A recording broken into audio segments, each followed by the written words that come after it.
Hello again. Today we're reading from Daniel chapter 6.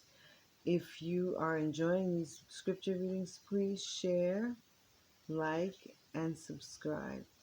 All right, so here we go. Daniel chapter 6. Darius the Mede decided to divide the kingdom into 120 provinces, and he appointed a high officer to rule over each province. The king also chose Daniel and two others as administrators to supersede the high officers and protect the king's interests. Daniel soon proved himself more capable than all the other administrators and high officers. Because of Daniel's great ability, the king made plans to place him over the entire empire. Then the other administrators and high officers began searching for some fault in the way Daniel was handling government affairs, but they could not find anything to criticize or condemn. He was faithful, always responsible, and completely trustworthy. So they concluded our only chance of finding grounds for accusing Daniel will be in connection with the rules of his religion. So the administrators and high officers went to the king and said, "Long live the king! Long live the King Darius! We are all in agreement, we administrators, officials, high officers, advisors, and governors, that the king should make a law that will be strictly enforced. Give orders that for the next 30 days, any person who prays to anyone, divine or human, except to you, your majesty, will be thrown into the den of lions. And now, your majesty, issue and sign this law so it cannot be changed, an official law of the Medes and Persians that cannot be revoked." So King Darius signed the law. But when Daniel learned that the law had been signed, he went home and knelt down, as usual, in his upstairs room, with its windows open toward Jerusalem. He prayed 3 times a day, just as he had always done, giving thanks to his God. Then the officials went together to Daniel's house and found him praying and asking for God's help. So they went straight to the king and reminded him about his law. "Did you not sign a law that for the next 30 days any person who prays to anyone, divine or human, except to you, your majesty, will be thrown into the lion's den?" "Yes," the king replied, "that decision stands. It is an official law of the Medes and Persians that cannot be revoked." Then they told the king, "That man Daniel, one of the captives from Judah, is ignoring you and your law. He still prays to his God 3 times a day."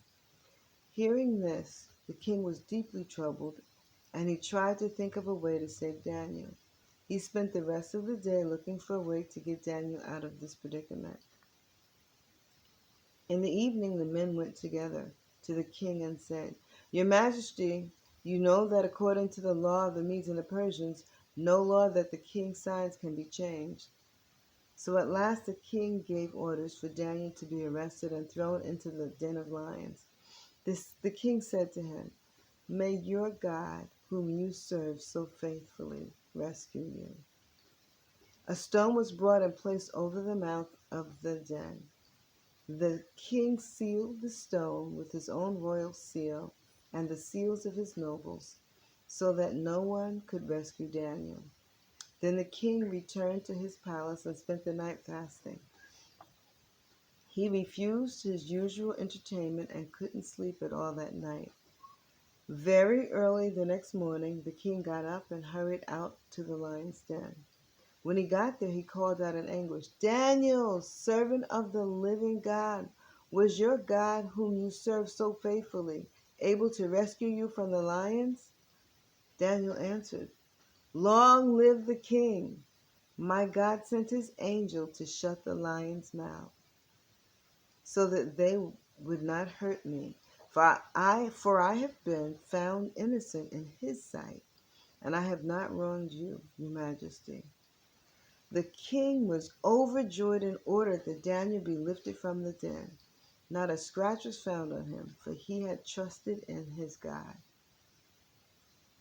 Then the king gave orders to arrest the men who had maliciously accused Daniel. He had them thrown into the lion's den. along with their wives and children. The lions leaped on them and tore them apart before they even hit the floor of the den. Then King Darius sent this message to the people of every race and nation and language throughout the world: Peace and prosperity to you.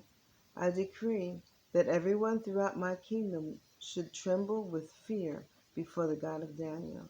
For he is the living God, and he will endure forever. His kingdom will never be destroyed, and his rule will never end. He rescues and saves his people. He performs miraculous signs and wonders in the heavens and on earth. He has rescued Daniel from the power of the lions. So Daniel prospered during the reign of Darius and the reign of Cyrus the Persian. May the Lord add a blessing to the reading of this word. Walk with the King today and be a blessing. Bye.